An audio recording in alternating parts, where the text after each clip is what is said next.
বন্ধুরা, তোমরা কেমন আছো? আশা করি ভালোই আছো। তোমরা কেমন আছো? আশা করি তোমরা ভালোই আছো, কিন্তু আমি ভালো নেই। দেখো, যে যা বলছে তাই খাচ্ছি। তো কিসের জন্য খাচ্ছি এগুলো আমি তোমাদের সাথে শেয়ার করব।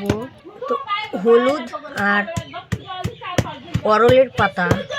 অরলের পাতা এগুলো ছেঁচে এখন খাবো। এগুলো কত কষ্ট, খেতে পারি না, এত কষ্ট করে খেতে হয়। তো কিসের জন্য খাবো তোমাদের সাথে শেয়ার করবো, আর কি খাই এর সাথে দেখাবো তোমাদের। রসটা নিংড়ে নিচ্ছি, এই রসটা এখন খাবো।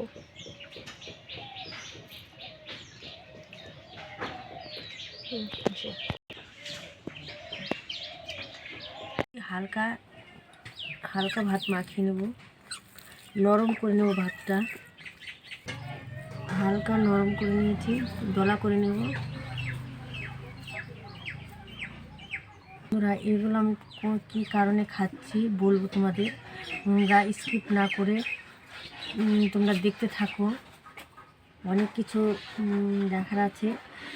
তো দেখো, এখানে একটু আমি হালকা গর্ত করে নিচ্ছি, কমিয়ে নিচ্ছি একটু।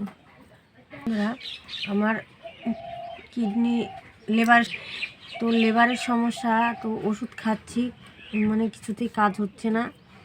তো সেজন্য আমার মা বলল যে তোর দিদার এরকম হয়েছিল, লিভারের সমস্যা হয়েছিল, তো তোর দিদাই এই দেখো, এই কাছে নিয়ে তোমরা ভাতের ভিতরে হিং নিয়ে নিচ্ছি, না এমনিতে খাওয়া যাবে না। যে কোনো একটা জিনিস দিয়ে তোমরা তুলে নিও।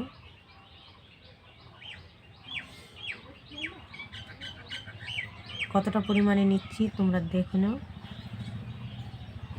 দেখো, এবার আমি আটকে দিতে গিলে খেয়ে নেব। এটা থেতো করে নিচ্ছি, একটু জল দিয়ে খেয়ে নিলাম। তো তোমরা আমার সঙ্গে থেকো, আমার ওয়াচ টাইমটা বাড়িয়ে দেবো বন্ধুরা। প্লিজ বন্ধুরা, তোমরা বেশি বেশি করে আমার বড় ভিডিও দেখো। আমার ওয়াচ টাইম একদম ডাউনে আছে। তোমরা আমার সঙ্গে দিচ্ছি, নাহলে তাও পারতাম না।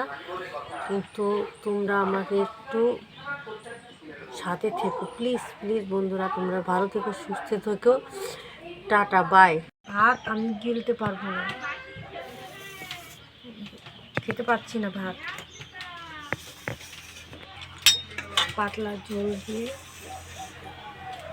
নরম মোলাই, এই নরম এটা এখন আমি খাবো। কারণ আমার মুখে আমি হয়তো আর কোনো দিন ভাত খেতে পারবো না কি বুঝতে পারছি না। এখন এই আমার খেয়ে থাকতে হবে, কারণ মুখে প্রচণ্ড ঘা হয়েছে, ঘা পেকে গেছে মুখের ভিতরে। ওষুধ খাচ্ছি, এখনও কমেনি। তো আমি আর ভাত খেতে পারবো না বোধহয়। তোমরা আমাকে আশীর্বাদ করো যাতে আমি তাড়াতাড়ি সুস্থ হয়ে উঠি। দেখো, এইগুলো এখন আমি নরম করে ভিজিয়ে তারপরে গিলে খাবো। আর ভাত গিলতে পারছি না। তো তোমরা আমার সাথে থেকো, আর আমার ওয়াচ টাইমটা বাড়িয়ে দিও প্লিজ বন্ধুরা। বেশি বেশি করে শেয়ার করো প্লিজ। তো থেকো।